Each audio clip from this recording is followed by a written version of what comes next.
Movie की कहानी की शुरुआत होती है मेन कैरेक्टर एमिली से, जो एक नेकदिल सोशल वर्कर है। वह अपनी पूरी लाइफ इस बात को यकीनी बनाने में गुजार देती है कि बच्चे जुल्म करने वाले घरों में ना रहें। एक दिन उसका एक कोवर्कर वेन उसे एक केस देता है जो लिलीथ नाम की बच्ची के साथ होने वाले जुल्म के बारे में होता है। एमिली इस केस को चेक करती है और अंदर मौजूद उस बच्ची लिलीथ की पिक्चर को देखती है। इसके बाद वह दिन के वर्क के बाद होम वापस जाती है ताकि अपने बॉयफ्रेंड के साथ डेट की तैयारी कर सके, जो कि उसका एक और कोवर्कर है। वह एक क्लब में जाती है और अपने बॉयफ्रेंड डग से मिलती है, जो बहुत चार्मिंग और मेहरबान है। दोनों एक दूसरे के साथ बहुत हैप्पी नजर आते हैं, लेकिन उनकी जॉब्स बहुत टाइम कंज्यूमिंग होती हैं, इसलिए वे फैसला करते हैं कि फिलहाल किसी सीरियस रिलेशनशिप में नहीं पड़ेंगे। इसके बाद रात को एमिली केस 39 पर गौर करती है, जो असल में लिलीथ का ही केस होता है, और उसे यह केस बहुत इंटरेस्टिंग लगता है। अगली सुबह एमिली लिलीथ की फैमिली से मिलने जाती है, जहां उसे लिलीथ की मॉम बहुत ठंडे अंदाज में वेलकम करती है। वह पूरी फैमिली से मिलने की रिक्वेस्ट करती है, लेकिन वहां का माहौल बहुत अजीब लगता है। यह साफ जाहिर होता है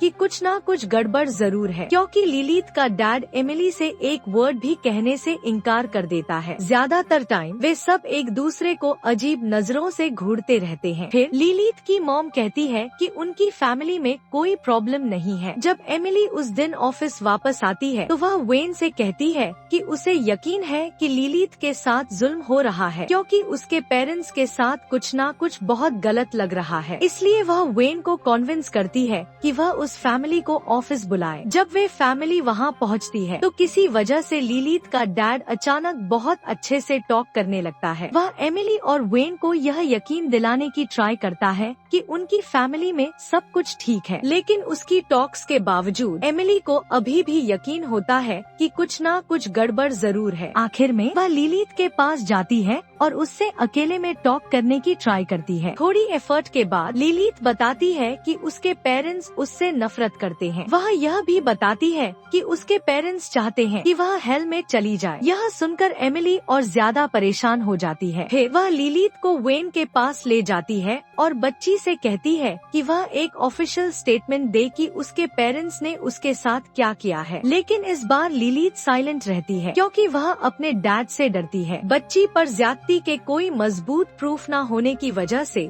वेन एमिली को कहता है कि वह इस केस को छोड़ दे, लेकिन एमिली फिर भी नहीं रुकती। इसके बाद वह अपने एक पुलिस फ्रेंड माइक से मिलने जाती है। माइक उसे बताता है कि जब तक वह कोई ठोस एविडेंस न लेकर आए वह कुछ नहीं कर सकता। एमिली लिलीथ को सेफ रखने का फैसला करती है और स्कूल के बाद उससे मिलती है। वह उसे अपना नंबर देती है और लिलीथ से कहती है कि अगर कभी उसे कोई मुश्किल हो तो वह उसे जरूर कॉल करे। उसी नाइट जब एमिली अपने रूम में अकेले आराम कर रही होती है, तभी अचानक उसे लिलीथ की कॉल आती है। लिलीथ की वॉइस से साफ जाहिर होता है कि वह बहुत परेशान है। लिलीथ कहती है कि वह बहुत डरी हुई है, क्योंकि उसके पेरेंट्स उसे नुकसान पहुंचाने वाले हैं। वह यह भी कहती है कि वह माफी मांगती है, क्योंकि वह मजीद जाग कर नहीं रह सकती। यह सुनकर एमिली फौरन अपने होम से निकलकर लिलीथ के हाउस की तरफ रवाना हो जाती है। एमिली माइक को भी कॉल करती है और उससे रिक्वेस्ट करती है कि वह भी वहां आकर मदद करे। दूसरी तरफ लिलीथ के हाउस में उसके पेरेंट्स सोई हुई लिलीथ को किचन में ले जाते हैं और उसे ओवन के अंदर रखने लगते हैं। लिलीथ अपने बुरे पेरेंट्स से लड़ती है, मगर कोई फायदा नहीं होता और वे कामयाबी के साथ उसे दोबारा ओवन में बंद कर देते हैं। इसी वक्त एमिली और माइक मौके पर पहुंच जाते हैं और लिलीथ की चीखें सुनते ही जबरदस्ती दरवाजा तोड़कर अंदर घुस जाते हैं। आखिर एमिली लिलीथ को ढूंढ लेती है और उसे आजाद कर देती है। माइक फौरन उसके पीछे आता है, लेकिन लिलीथ के पेरेंट्स उन पर हमला कर देते हैं। जब माइक लिलीथ के डैड से लड़ रहा होता है तो लिलीथ की मॉम एक नाइफ लेकर एमिली की तरफ बढ़ती है। माइक लिलीथ की मॉम को रोकने में कामयाब हो जाता है। इस वाक्य के बाद अदालत लिलीथ के पेरेंट्स को मेंटल फैसिलिटी में बंद कर देती है ताकि उनकी साइकोलॉजिकल इवैल्यूएशन की जा सके, जबकि लिलीथ को एक स्टेट होम में रखा जाएगा जब तक कि उसके लिए किसी फॉस्टर फैमिली का इंतजाम न हो जाए। लेकिन जब एमिली लिलीथ को स्टेट होम लेकर जाती है तो लिलीथ कहती है कि वह वहाँ नहीं रहना चाहती बल्कि एमिली के साथ रहना चाहती है, क्योंकि एमिली एक बहुत अच्छी और ख्याल रखने वाली इंसान है। एमिली दुखे दिल के साथ शुरू में इनकार करती है क्योंकि वह अपने वर्क की वजह से ऐसा नहीं कर सकती, लेकिन आखिर वह मान जाती है क्योंकि वह उस बच्ची के साथ इमोशनली अटैच्ड हो जाती है। फिर एमिली बोर्ड ऑफ डायरेक्टर्स को राजी करती है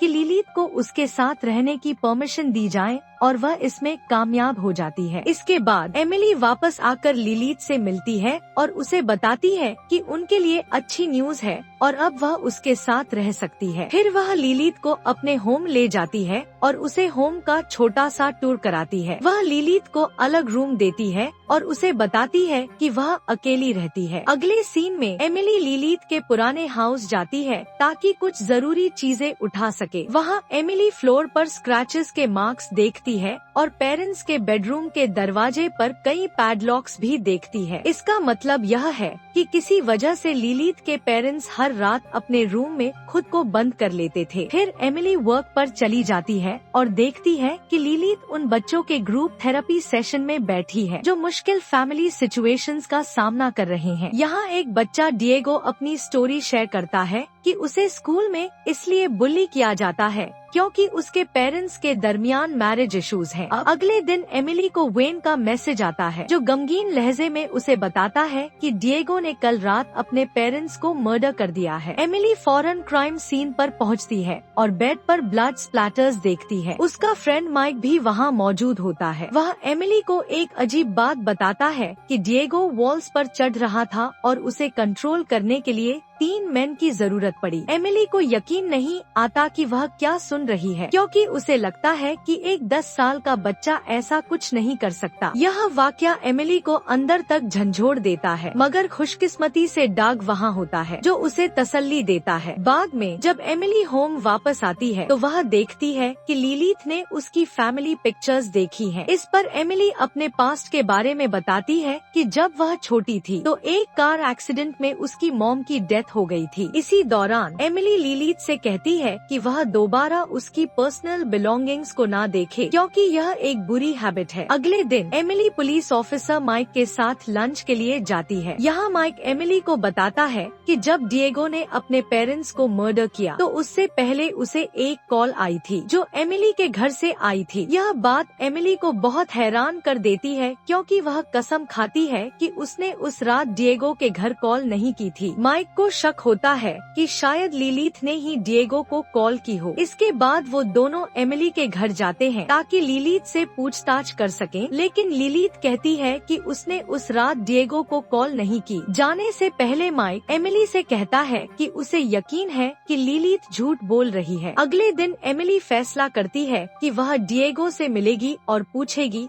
कि क्या लिलीथ ने उस रात उसे कॉल की थी, लेकिन डिएगो की सांस फूलने लगती है और वह हाइपरवेंटिलेट करने लगता है। फिर उसे हॉस्पिटल ले जाया जाता है। एमिली दोबारा उससे पूछती है और इस बार आखिरकार डिएगो बोल पड़ता है। वह स्पेनिश में बताता है कि लिलीथ ने उस रात उसे कॉल की थी, लेकिन फोन पर एक मर्द की आवाज थी। एमिली पूरा दिन इस बात पर गौर करती रहती है जो उसने डिएगो से सुनी थी और सोचती है कि उसके घर से मर्द की आवाज कैसे आ सकती थी। लिलीथ भी एमिली के साथ ऑफिस में होती है, लेकिन फिर डाग आता है और उसे अपने साथ ले जाता है ताकि उसकी प्रोग्रेस चेक कर सके। डाग के साथ अकेले होने पर वह लिलीथ से उन सवालों के बारे में पूछता है जिनके उसने जवाब दिए हैं। उसके मुताबिक लिलीथ ने अपने डर के बारे में किसी भी सवाल का जवाब हाँ में नहीं दिया। डाग उसे कहता है कि यह सच नहीं हो सकता और फिर उससे पूछता है कि उसका सबसे बड़ा खौफ क्या है। लिलीथ वादा करती है कि वह उसे अपना सबसे बड़ा खौफ बताएगी अगर पहले डाग उसे अपना खौफ बताए। फिर यह पता चलता है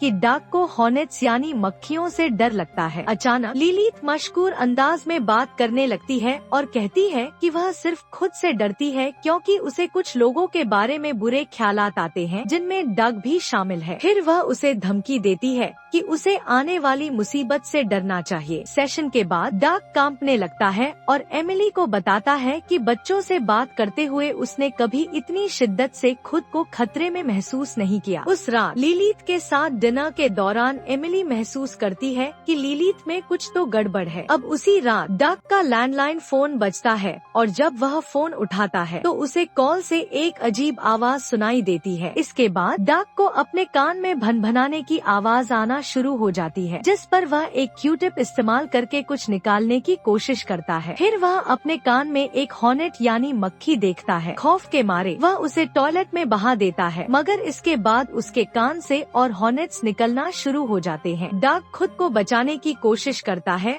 और जल्दी सभी हॉर्नेट्स को मार डालता है, लेकिन कुछ ही देर बाद हॉर्नेट्स का एक पूरा झुंड उसकी पीठ पर आ बैठता है, जिसकी वजह से वह अपनी शर्ट उतार कर शावर में फेंक देता है। लेकिन यह सब यहाँ खत्म नहीं होता। हॉर्नेट्स उसके जिस्म के मुख्तलिफ हिस्सों से निकलना शुरू कर देते हैं और वह उनके शिकंजे में आकर अचानक मौत के मुंह में चला जाता है। अगले सीन में लिलीथ और एमिली डग का फ्यूनरल अटेंड करते हैं, जिस दौरान एमिली का शक लिलीथ के बारे में मजीद बढ़ जाता है। इसके बाद एमिली माइक से मिलने जाती है और उसे यकीन दिलाने की कोशिश करती है कि लिलीथ के साथ कुछ ना कुछ गड़बड़ है और डिएगो और डग के साथ जो कुछ भी हुआ उसकी जिम्मेदार वही है। माइक एमिली की इस बात पर यकीन नहीं करता, जबकि वही पहला इंसान था जिसने लिलीथ पर शक किया था। एमिली बाकी दिन उन इंटरव्यूज को देखने में गुजारती है जो मेंटल हॉस्पिटल ने लिलीथ के पेरेंट्स के साथ किए थे। वह यह जानकर हैरान होती है कि लिलीथ के पेरेंट्स का यह मानना था कि इतने सालों तक लिलीथ लोगों को जहनी तौर पर काबू करके कत्ल कर रही थी। उसकी मॉम कहती है कि उसके और उसके हस्बैंड के पहले कई बहन भाई हुआ करते थे, मगर जब लिलीथ पैदा हुई तो उनके बहन भाई एक के बाद एक मरना शुरू हो गए और वे इस सब का इल्जाम लिलीथ पर लगाते हैं। वह यह भी कहती है कि लिलीथ उन लोगों को तब तक नहीं मार सकी जब तक कि लिलीथ ने किसी नए इंसान को नहीं ढूंढ लिया। यह सुनकर एमिली बहुत डर जाती है। इसके बाद एमिली मेंटल हॉस्पिटल में लिलीथ के पेरेंट्स से मिलने जाती है, जहां वह उसकी मॉम को बिस्तर से बंधे हुए देखती है। अचानक एमिली एक खौफनाक मंजर का सामना करती है और बहुत डर जाती है, मगर फिर यह पता चलता है कि वह सिर्फ एमिली का हैल्यूसिनेशन था। फिर उसे लिलीथ के डैड से मुलाकात का मौका मिलता है, जिसे यकीन है कि लिलीथ किसी शैतान की शक्ल है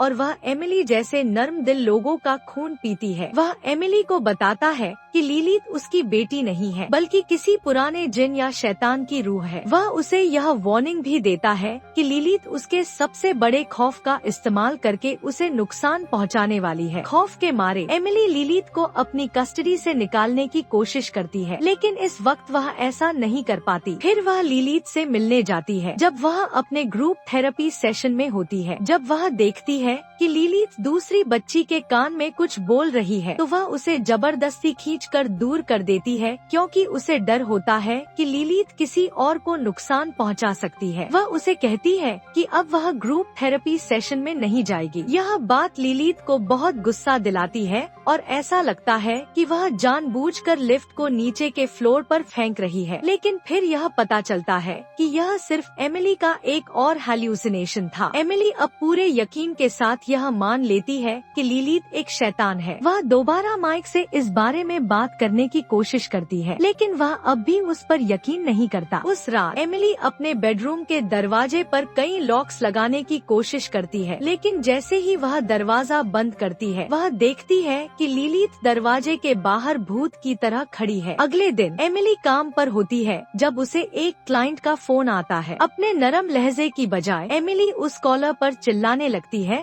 और गाली देने लगती है। वेन यह सब देख लेता है और उसे घर जाने को कहता है। फिर वेन को एक कॉल आती है और वह एमिली से कहता है कि यह कॉल उसके लिए है। जब एमिली कॉल उठाती है तो उसे लिलीथ की आवाज सुनाई देती है। अचानक एमिली ऑफिस में अकेली होती है, जबकि बाकी सब लोग जा चुके होते हैं। वह फौरन घर वापस पहुंचती है और अपने बेडरूम में जाते हुए लिलीथ को इग्नोर कर देती है। एमिली एक स्क्रू ड्राइवर को हथियार के तौर पर इस्तेमाल करती है और दरवाजा बंद करके खुद को अंदर लॉक कर लेती है। अब रात के किसी हिस्से में लिलीथ दरवाजे के बाहर आकर एमिली एमिली से अंदर आने की रिक्वेस्ट करती है और कहती है कि वह डर रही है। कुछ ही देर बाद दरवाजे पर नॉकिंग रुक जाती है, लेकिन एमिली को अपनी अलमारी से आवाजें आना शुरू हो जाती हैं। अचानक एमिली लिलीथ की मॉम का भूत देखती है और अपनी जान बचाने के लिए भागने लगती है, जबकि वह भूत उसका पीछा करता है। वह एक बस ड्राइवर को देखती है जो उसे बस के अंदर जाने देता है। बस ड्राइवर हैरान होता है क्योंकि वह देखता है कि एमिली के पीछे कोई नहीं आ रहा। फिर वह बस से बाहर निकलकर अपनी कार में बैठ जाती है। हैरानी की बात यह है कि लिलीथ पहले से ही कार के अंदर मौजूद होती है। वह एमिली से कहती है कि एमिली को उसकी हर बात माननी होगी, वरना कुछ बुरा हो जाएगा। एमिली, जो कि बहुत डरी होती है, उस वक्त के लिए लिलीथ की बात मानने पर मजबूर हो जाती है। अगले दिन एमिली को खबर मिलती है कि लिलीथ के लिए एक नई फॉस्टर फैमिली को ढूंढ लिया गया है। एमिली यह नहीं चाहती कि लिलीथ किसी और को नुकसान पहुंचाए, इसलिए वह लिलीथ के डैड से मिलने जाती है ताकि वह उसे बताए कि अब क्या करना चाहिए। उसका डैड एमिली को बताता है कि उसे लिलीथ को सुलाना होगा, क्योंकि यही वह वक्त होता है जब लिलीथ कमजोर होती है। इसके अलावा वह एमिली को यह भी बताता है कि उसे डरना नहीं है, क्योंकि लिलीथ लोगों के खौफ का फायदा उठाती है। जब एमिली घर वापस पहुंचती है तो एमिली देखती है कि लिलीथ अपने पेरेंट्स के मेंटल हॉस्पिटल में लिए गए इंटरव्यूज देख रही है और बेहद खौफनाक तरीके से वीडियो को घूर रही होती है। फिर लिलीथ कहती है कि उसके पेरेंट्स ने वह सब करना छोड़ दिया था जो वह चाहती थी और अब उन्हें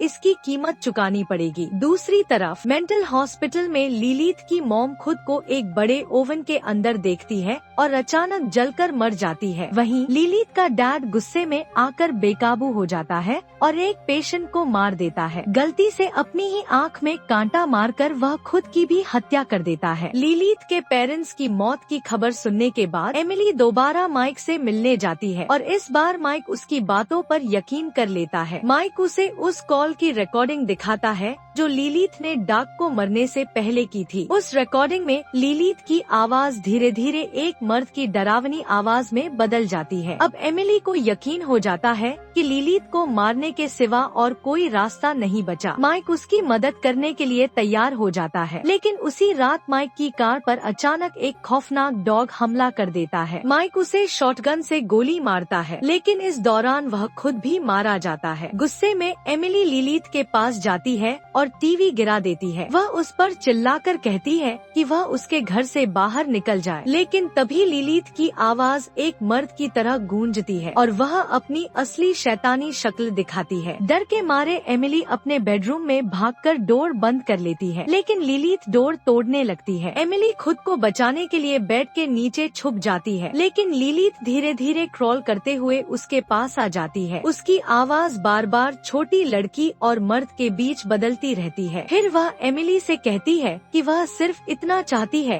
कि एमिली उसे प्यार दे। अब एमिली के पास और कोई चारा नहीं बचता, इसलिए वह उसकी बात मान लेती है। रात को लिलीथ को सुलाने से पहले एमिली उसके लिए टी बनाती है और उसमें स्लीपिंग पिल्स मिला देती है। जब वह सो जाती है तो एमिली उसके बेडरूम के डोर को रोप से बांध देती है और पूरे घर में पेट्रोल छिड़ककर आग लगा देती है। वह जलते हुए घर को देखकर सुकून महसूस कर ही रही होती है कि अचानक लिलीथ किसी तरह जिंदा बाहर निकल आती है। पुलिस की गाड़ियां उन्हें एक टेम्पररी शेल्टर ले जाने के लिए साथ ले जाती है, लेकिन एमिली अब पूरी तरह से तंग आ चुकी होती है। अचानक वह कार को पुलिस की गाड़ियों से दूर मोड़ देती है और तेज रफ्तार में भगाने लगती है। लिलीथ अपनी पावर्स का इस्तेमाल करते हुए एमिली को उसके चाइल्डहुड की एक मेमोरी दिखाती है, जिसमें उसकी मॉम बेकाबू होकर कार चला रही होती है और फिर दोनों का एक्सीडेंट हो जाता है। लेकिन एमिली अपने डर पर काबू पा लेती है और इस विजन से बाहर निकल आती है। लिलीथ डर जाती है और तभी एमिली कार को ब्रिज से नीचे फेंक देती है। दोनों पानी में डूबने लगते हैं। एमिली उसे मारने की कोशिश करती है, लेकिन लिलीथ की शक्ल एक अजीबोगरीब डेविल में बदल जाती है। इसी तरह एमिली उसकी पकड़ से बचकर कार का डोर खोलती है